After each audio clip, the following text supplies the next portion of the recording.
Okay, welcome students. तो last video में हमने ऑर्गेनिक केमिस्ट्री का चैप्टर नंबर 1 जो है आपका 11th का हमने स्टार्ट किया था, और लास्ट लेक्चर में हमने देखा था sp3 hybridisation.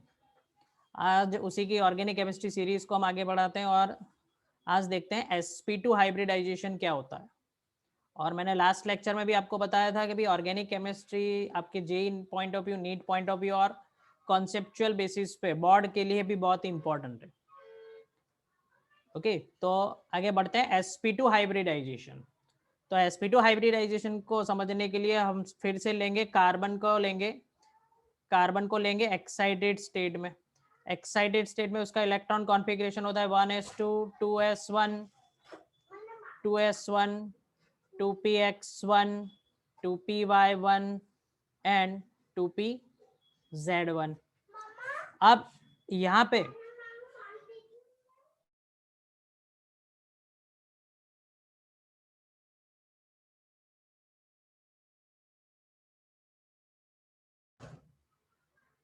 1s2 2s1 2px1 2py1 2pz1। Now see what happens here. यहाँ पे sp2 हाइब्रिडाइजेशन है तो यहाँ पे एक s और सिर्फ दो p orbitals, these two orbitals will take part in hybridization।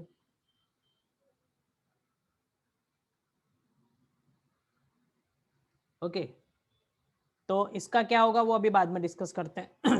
Now 1s, what happens here, you can see here 1s orbital and 2p orbitals, 1s orbital and 2 orbitals is overlapping with each other, and they will form three new sp2 hybrid orbitals। अब आपको देखना है कि 3 कैसे होगा, तो it's very easy. यहाँ पे देख सकते हो 1 2 एंड 3, तो 3 बनेंगे। लास्ट टाइम भी ऐसा था तो 4 थे, ठीक है। तो यहाँ पे भी sp3 ऑर्बिटल्स में आ रहा है 4।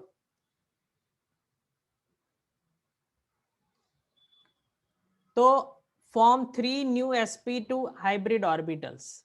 Now how they will arrange, they will arrange just like a fan in trigonal shape। see यहाँ पे फैन जो होता है हमारा, फैन के जो 3 फ्लैप्स होते हैं उसी तरह वो अरेंज होगा, ठीक है। इसलिए सबके बीच में यहाँ पे जो एंगल होता है that is 120 degree.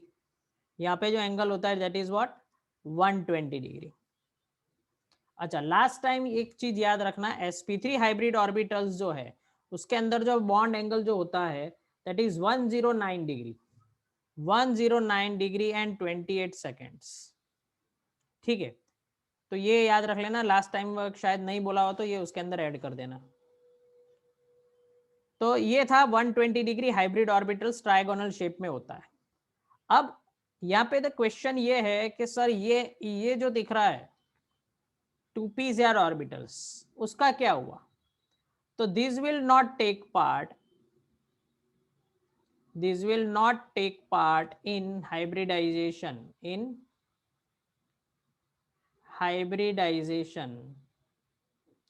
and it remains perpendicular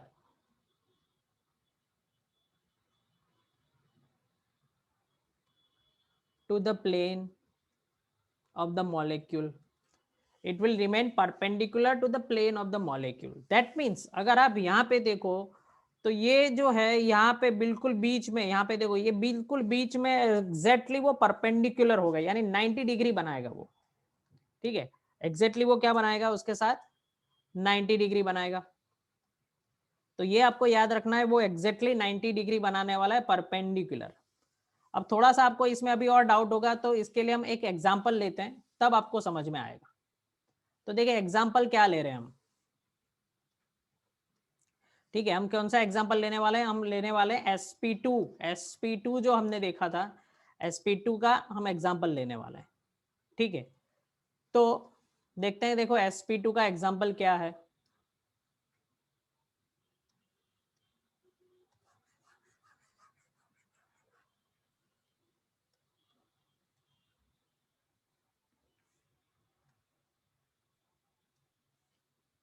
अब देखो sp2 हाइब्रिडाइजेशन के लिए सबसे पहला एग्जांपल बेस्ड है। अच्छा, यहाँ पे भी एक चीज जो आपको नोट डाउन करनी है, मैं भी आपको बता देता हूं। sp2 हाइब्रिडाइजेशन ऑलवेज वहीं पे शो करता है जहां पे कार्बन कार्बन के बीच क्या होता है, डबल बॉन्ड। ये जरूर नोट डाउन कर लो, भूलना मत। और लास्ट टाइम मैंने आपको सिखाया था सिंगल बॉन्ड कब होता है, सिंगल बॉन्ड कब होता है, सिंगल बॉन्ड, यस, जब sp3 हाइब्रिडाइजेशन होता है तो ऑलवेज क्या होता है, सिंगल बॉन्ड होता है। ओके, तो ये sp3 हाइब्रिडाइजेशन होगा और क्या होगा, सिंगल बॉन्ड होगा। तो इसका एक एग्जांपल देखते हैं, तब हमें ज्यादा समझ में आएगा। तो देखिए एग्जांपल, एग्जांपल जो है डबल बॉन्डेड वाला जो कंपाउंड जो है वो होता है कौन सा, इथीन। डबल बॉन्डेड वाला जो कंपाउंड है दैट इज व्हाट, इथीन। अब इथीन का स्ट्रक्चर क्या होता है, उसका सबसे पहले अगर मॉलिक्यूलर फॉर्मूला देखे तो C2H4 होगा। C2H4 कैसे होगा, तो यहाँ पे देखो इसका स्ट्रक्चर इस तरह होता है, दो डबल बॉन्ड, कार्बन के बीच दो डबल बॉन्ड, यानी दो सिंगल बॉन्ड यानी एक डबल बॉन्ड, और उसकी ये चार वैलेंसी कंप्लीट हो गई हाइड्रोजन से। अगर आप यहाँ ध्यान से देखो तो मैंने पहले भी आपको बताया था कार्बन की ऑलवेज चार वैलेंसी होती है, ना कम होती है ना ज्यादा होती है। तो इस कार्बन का अगर आप कैलकुलेट करो तो 1 2 3 4, ये चार हो गई। यहाँ पे इस कार्बन का अगर कैलकुलेट करो तो ये तो कॉमन है, 1 2 3 एंड 4, तो ये चार वैलेंसी हो गई कार्बन की। अब हम इसको समझते हैं कि ये कैसे परपेंडिकुलर है, तो कैसे होता है वो हम समझ लेते हैं। तो देखो ये कार्बन और ये कार्बन, अब दोनों के sp2 हाइब्रिड ऑर्बिटल्स होगी जो फैन की तरह होगी, दोनों के बीच कौन सा एंगल होगा, 120 डिग्री।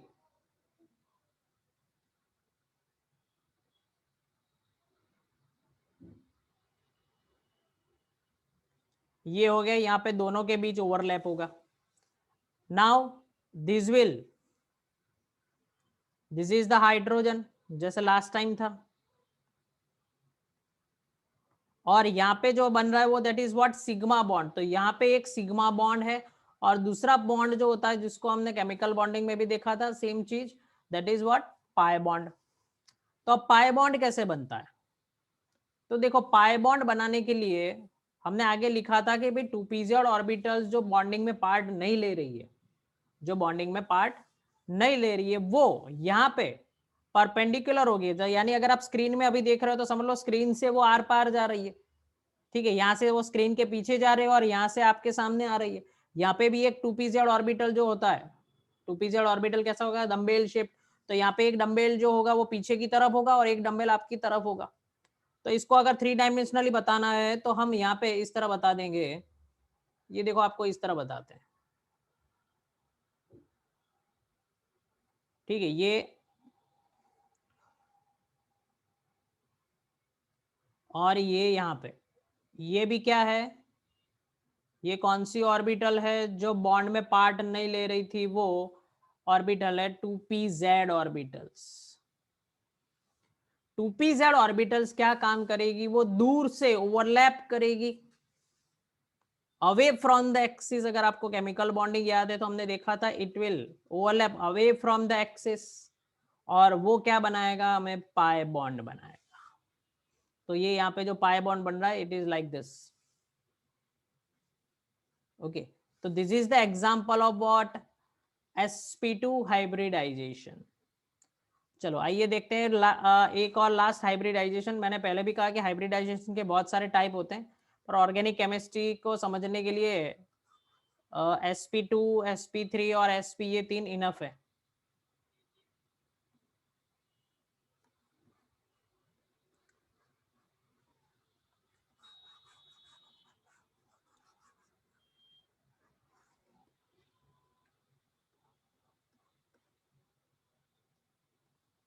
चलो तो नेक्स्ट है दैट इज sp हाइब्रिडाइजेशन।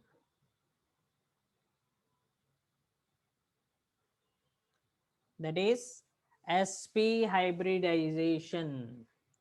अब sp हाइब्रिडाइजेशन कैसे होता है, तो again we will jump to the carbon, In excited state, we have electron configuration 1s2, 2s1, 2px1, 2py1, 2pz1. Now this time, only these two will take part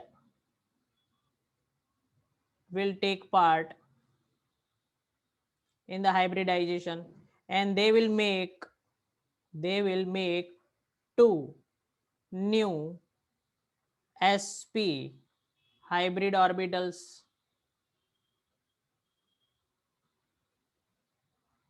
Make two new sp hybrid orbitals. Okay, and they will arrange in the linear shape like this. तो इन दोनों के बीच angle कितना होगा 180 degree. तो इसका एक example देख लेते हैं, तब आपको समझ में आएगा क्या है इसका बेस्ट एग्जांपल जो है. That is what triple bonded. Yes, तो यहाँ पे आपको फिर से नोट बना दो. sp hybridization is always we can find when we have the triple bond between two carbon atoms. तो इसका एग्जांपल है इथाइन. इसका एग्जांपल है क्या इथाइन. इथाइन का फॉर्मूला क्या होगा C2H2. This is the molecular formula. And if we see the structure formula is like this, CH and the CH. Now look at how we can make a S hybrid structure. Now this is the carbon, this is second carbon, and with both the carbon atom have sp hybrid orbitals. So let's see, this is the carbon, this is the carbon, and they have sp hybridization. तो it is like this one lobe. इसको lobe कहते हैं, वो आपको मैंने पहले भी सिखाया है. This is called lobe. ठीक है, तो उनका एक एक लोब एक दूसरे के साथ ओवरलैप होगा and this will make a sigma bond. तो यहाँ पे बीच में जो है that is a sigma bond. Now this hydrogen will be overlap with each other. This is the orbital for hydrogen. okay, this is the orbital for hydrogen. Now this is pi bond and this is also pi bond. So how we can make this pi bond? So see here again, these two orbitals is not taking part in the hybridization, and they will remain what perpendicular to the plane. They will remain perpendicular to the plane. तो देखो कैसे होता है, यहाँ पे देख लेते हैं. perpendicular to the plane.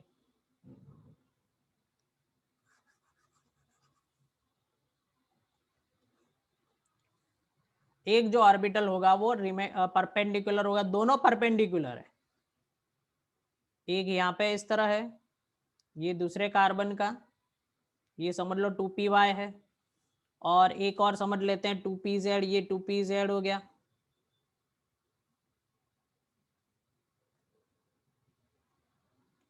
ठीक है, तो this will overlap, that means away from the axis. So it will make a pi bond and they will also overlap, sidewise overlapping. It will also make a pi bond. So that means here we have one sigma bond and two what pi bond.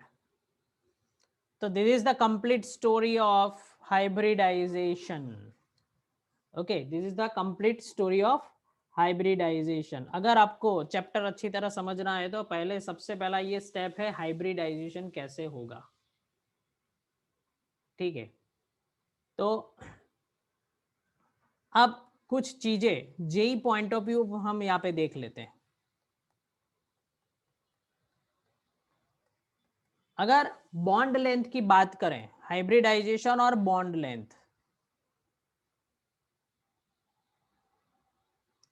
ठीक है, अगर bond length की बात करें तो आपको याद रखना है कि अगर sp3 हाइब्रिडाइजेशन होगा तो उसकी बॉन्ड लेंथ जो होगी, ठीक है, तो जो बॉन्ड लेंथ होगी वो सबसे पहले,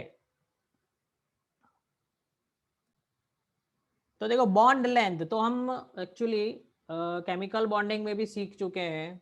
sp3 हाइब्रिडाइजेशन जो होता है वो क्या होता है, सिंगल बॉन्ड.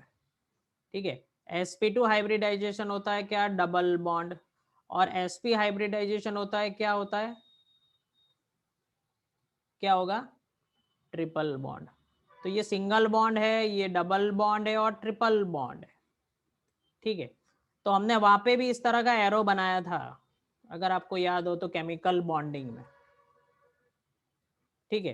तो यहाँ पे देखो, जैसे जैसे मैंने इसके लिए आपको एग्जांपल दिया था रबर बैंड, जैसा जैसे रबर बैंड को अगर हम खींचते जाएंगे तो उसकी बॉन्ड लेंथ क्या होगी, इंक्रीज होगी, ठीक है। अगर हमने उसको शॉर्ट कर दिया यानी रिलैक्स कर दिया रबर बैंड को, तो वो थिकर होता जाएगा। तो यहाँ पे इसी तरह सोचो कि ये रबर बैंड है, रबर बैंड को जितना खींचेंगे उसकी लेंथ क्या होगी, उसकी लेंथ क्या होगी, ज्यादा होगी, और उसकी स्ट्रेंथ क्या होगी, कम होगी। तो यहाँ पे हम यहाँ पे देख लेते हैं कि bond length, bond length decreases, क्योंकि वो क्या हो रहा है, सिंगल बॉन्ड से डबल बॉन्ड, डबल बॉन्ड से ट्रिपल बॉन्ड हो रहा है। तो रबर बैंड को सोच लो, रबर बैंड जब भी रिलैक्स होगा इट विल थिकन्स, तो बॉन्ड लेंथ क्या होगा, रबर बैंड छोटा होगा तो रबर बैंड का जो थिकनेस होगी वो इंक्रीज होगी, तो बॉन्ड लेंथ डिक्रीज होगी। But strength, strength of the bond, strength of the bond क्या होगा, इंक्रीज होगा, क्योंकि उसकी थिकनेस क्या हो रही है, इंक्रीज हो रही है, ठीक है। अब यहाँ पे एक नई चीज लिख लेते हैं, परसेंटेज, ठीक है। एस कैरेक्टर, उसको हम कहते हैं एस कैरेक्टर, यानी एस परसेंटेज कहते हैं, एस कैरेक्टर कहते हैं, जो जेई में आपको बहुत काम लगेगा। इसके लिए कुछ नहीं करना है, इसको सिंपल मैथ्स में डिवाइड करना है कि भी ये आप सोच लो, यहाँ पे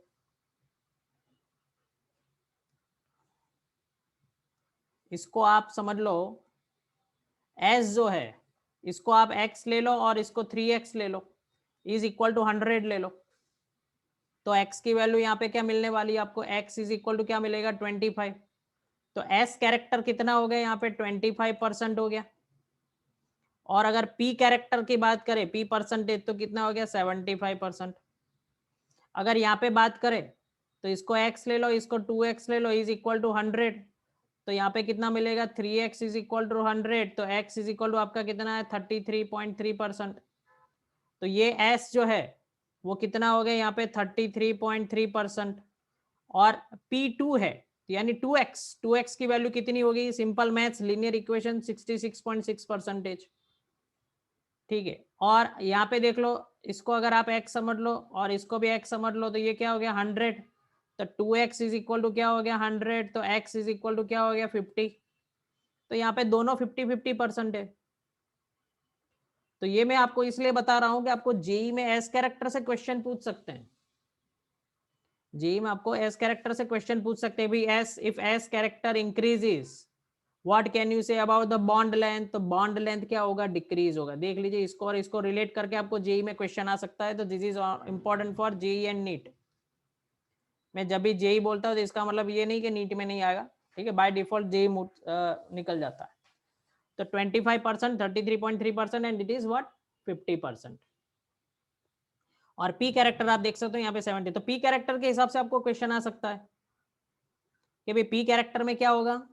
तो 75 as p character increases, sorry, as p character decreases, bond length decreases, strength of the bond increases. तो इस तरह के क्वेश्चंस आपको आ सकते हैं, ठीक है। एक दो चीजें और ये नोट डाउन कर लेना, बहुत ही इंपॉर्टेंट है। एक दो चीजें और यहाँ पे देख लेते हैं,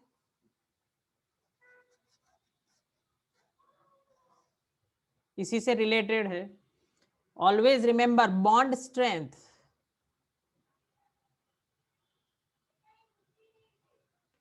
bond strength is inversely proportional to the bond length. ये तो हमने पहले भी देख चुके हैं,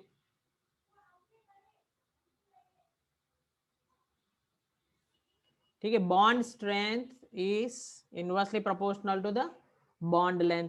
और ये एक सबसे इंपॉर्टेंट है, s character is directly proportional to the electronegativity.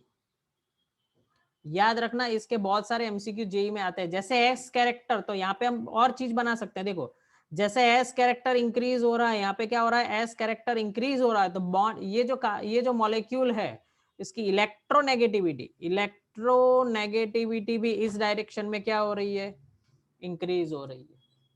as character increases, electronegativity also increases. Okay तो ये आपकी फुल स्टोरी हो गई किसके लिए, हाइब्रिडाइजेशन के लिए, जो बहुत ही इंपॉर्टेंट है आपका चैप्टर स्टार्ट करने के लिए, और जेई पॉइंट ऑफ व्यू भी जो आने वाला है वो सब कुछ मैंने यहाँ पे आपको बता दिए, तो नोट डाउन कर लेना.